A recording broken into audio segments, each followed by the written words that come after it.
Assalamualaikum warahmatullahi wabarakatuh. Resmond Sianipar sudah sampai di Solo. Sudah sowan Pak Joko Widodo di Solo bersama pengacaranya. Setelah keluar dari rumahnya Pak Jokowi, Resmond mengeluarkan statement. Dia menyampaikan informasi kepada wartawan. Selain materi yang dia sampaikan kepada wartawan, ada bahasanya lucu, bikin kita tersenyum geli. Kalau dulu, ya beberapa waktu yang lalu lah, sebelum dia salin slogo, kalau bahasa Jawanya, berubah sikap. Sebelum dia berubah sikap, dia menyebut Pak Jokowi tanpa ada sopan santunnya. Pak, tanpa ada Pak. Pada wakil presiden pun demikian juga. Dia menyebut Pak Jokowi dengan, "Hei Jokowi, saya tunggu kau di pengadilan." Dulu seperti itu. Kemarin setelah keluar dari rumah Pak Jokowi, dia begitu santun, begitu hormat menyebut Pak Jokowi dan Gibran. Nah, dia menyebut dengan kalimat Bapak Joko Widodo dan Bapak Gibran, ya, sopan banget, santun banget.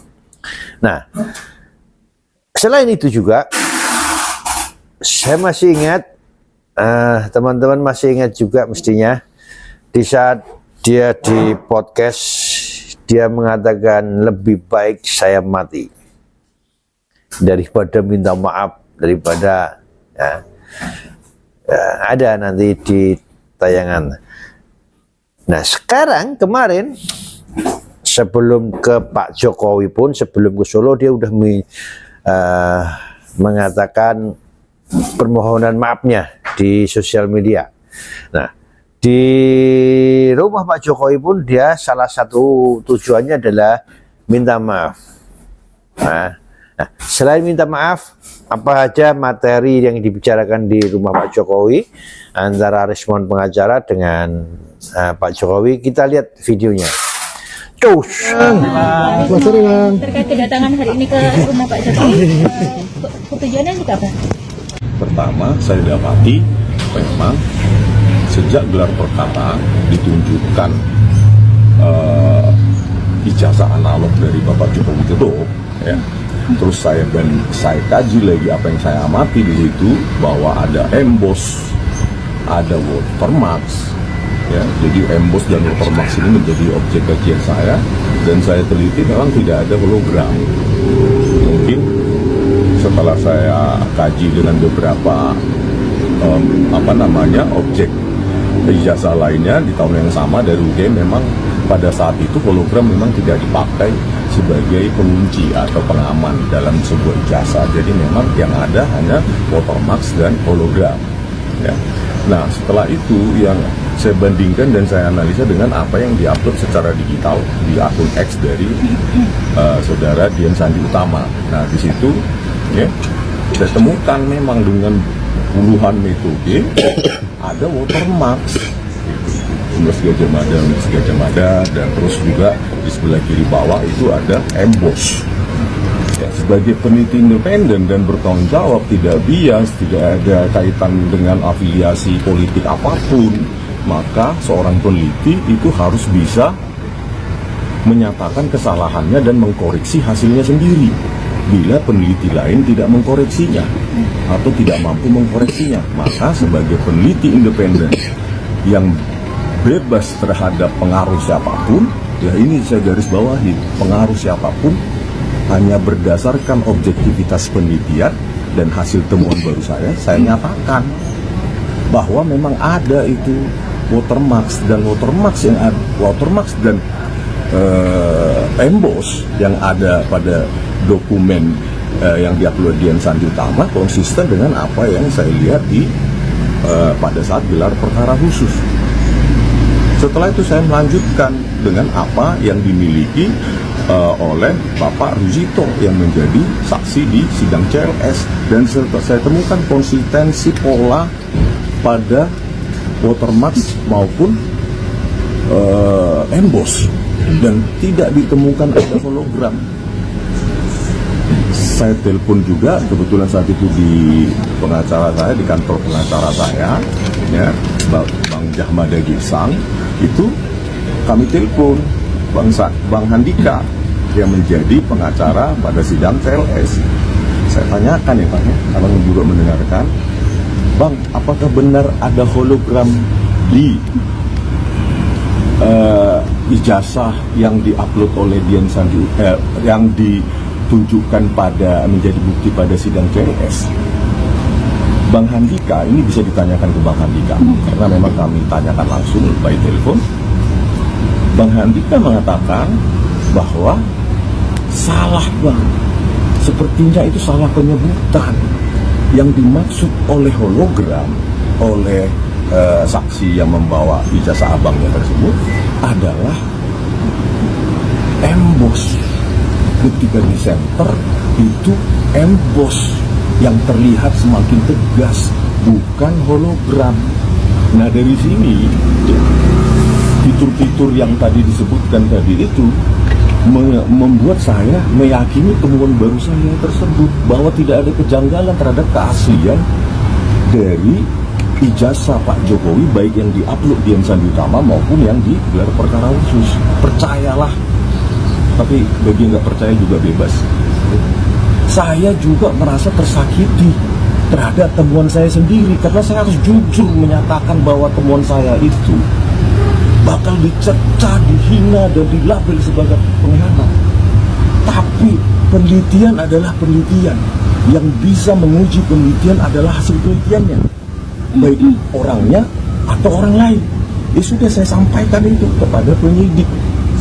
Secara metodologi itu harus dijawab dan itu harus objektif. Artinya dari Bang Rismon sendiri seperti apa? Ya itu temuan saya, baru saya, tidak ada kejanggalan terhadap manipulasi digital yang saya simpulkan pada buku Jokowi White Paper. Artinya apa? Keasliannya terjaga dan itu bahkan melukai saya sebagai peneliti juga. Tetapi truth sometimes hurts. Kebenaran itu kadang-kadang menyakitkan. Itulah yang saya ungkapkan kepada penyidik maupun kepada Direktur Reskrimum. Bukan karena ketakutan, tapi karena pengujian yang bisa dipertanggungjawabkan. Dan bagi siapapun, baik Pak Roy misalnya dan lainnya yang saya pandang sebagai sahabat saya, itu bisa saya demonstrasikan kepada beliau baik secara privat maupun secara publik. Semua harus kita pertanggungjawabkan. Ini tanpa harus ada narasi, harusnya ada menjadi kita katakan tidak ada. Harusnya konsisten menjadi tidak konsisten. Nah penelitian yang panjang ini, yang berkelanjutan, yang harusnya ongoing, itu harus secara jelas kita nyatakan secara objektif. Penegasan kembali berarti kedatangan ke sini untuk minta maaf ke Pak Jokowi atau sekedar? Ya tentu, ya. Saya pun minta maaf kepada publik, apalagi kepada pihak terkait seperti Bapak Joko Widodo. Itulah pertanggungjawaban seorang peneliti yang harus independen, yang siap dicerca, dihina dengan narasi-narasi sesuka mereka. Bisa dipertontonkan secara ilmiah seperti saya menyajikan buku Jokowi White Paper yang saya tantang secara terbuka untuk dikoreksi dan dibentuk dalam buku juga. Karena hal itu tidak dilakukan oleh orang lain dan kebetulan saya melanjutkan penelitian saya, maka saya bertanggung jawab untuk menuliskan itu kembali. Saya telepon juga, kebetulan saat itu di pengacara saya, di kantor pengacara saya, ya, Bang Jahmada Girsang, itu kami telepon Bang Handika yang menjadi pengacara pada sidang CLS. Saya tanyakan ya Pak, ya, abang juga mendengarkan, Bang, apakah benar ada hologram di ijazah yang diupload oleh Dian Sandi, yang ditunjukkan pada menjadi bukti pada sidang CLS? Bang Handika, ini bisa ditanyakan ke Bang Handika karena memang kami tanyakan langsung by telepon. Bang Handika mengatakan bahwa salah Bang, sepertinya itu salah penyebutan.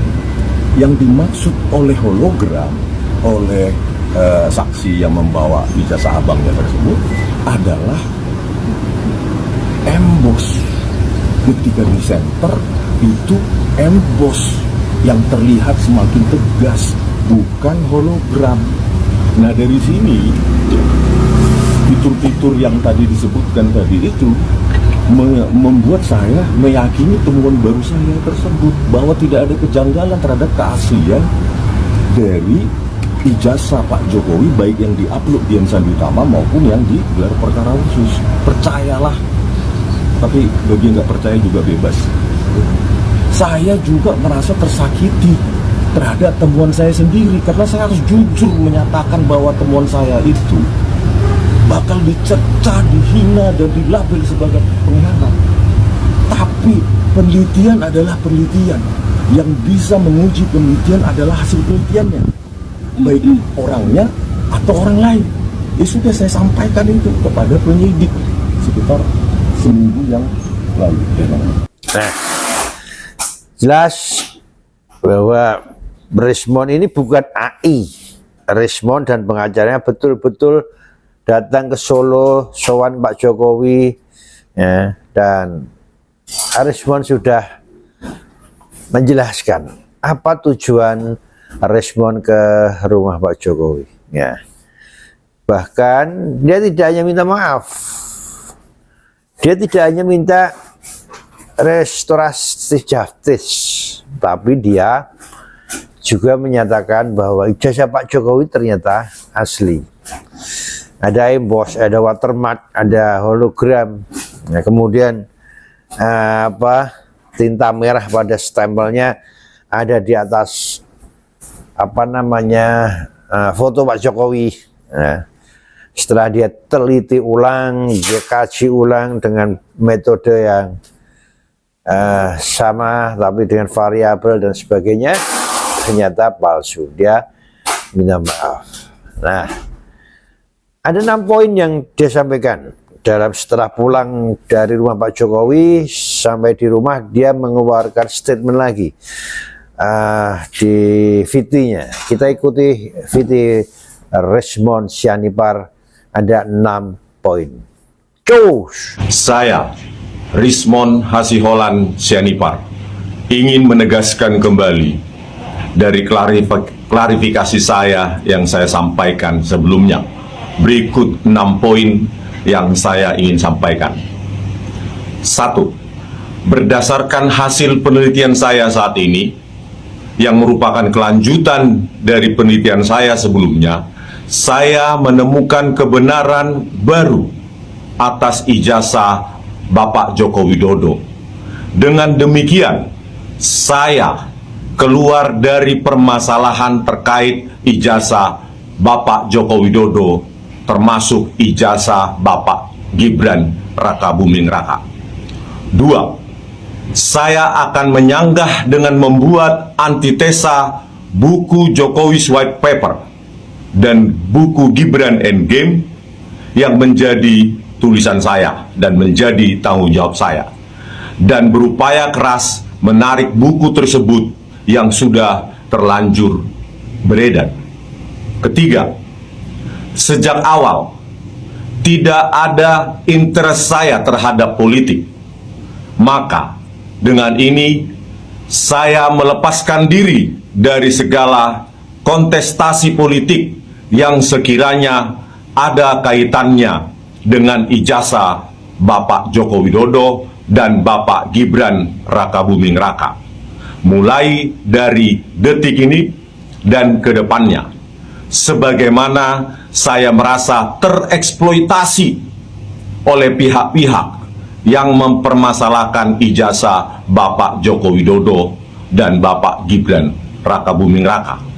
4. Polri sudah bekerja secara profesional terhadap perkara ijazah Bapak Joko Widodo, dan saya dengan ini menyatakan siap membantu setiap langkah Polri ke depannya untuk mengedukasi masyarakat terkait apapun yang sekiranya diperlukan dan dibutuhkan. 5. Dari hati saya yang paling dalam, demi kejujuran dan objektivitas penelitian terhadap permasalahan tersebut, dengan ini saya memohon maaf kepada Bapak Joko Widodo dan Bapak Gibran Rakabuming Raka. Besar harapan saya Bapak Joko Widodo menerima permohonan maaf saya ini, dan saya bersedia akan menyatakan langsung ke hadapan Bapak Joko Widodo di Solo, sekaligus saya mengajukan restoratif justice atau RJ untuk penyelesaian permasalahan hukum saya. Yang terakhir, yang keenam, saya menghimbau, sekali lagi saya menghimbau kepada pihak lain yang terlibat dalam permasalahan ini untuk segera membuka hati dan pikiran agar dapat mengikuti langkah yang akan saya tempuh ini. Hebat, ada 6 poin yang mengejutkan. Nah, kita nggak tahu kenapa respon begitu cepat, seperti membalikkan tangan 180 derajat. Kalau respon mengatakan 2 bulan terakhir ini melakukan penelitian, itu sudah dibantah oleh Michael Sinaga. Dan kayaknya sih memang nggak ada yang namanya penelitian ulang. Dia setiap hari sibuk dengan mengolok-olok Pak Jokowi, sibuk dengan jual buku, statement sana, statement sini, podcast ke sana kemari, ya. Nggak sempat lah dia meneliti. Ya, itu hanya sebuah alasan aja. Ada beberapa pemikiran banyak orang. Satu, dia berubah dengan cepatnya karena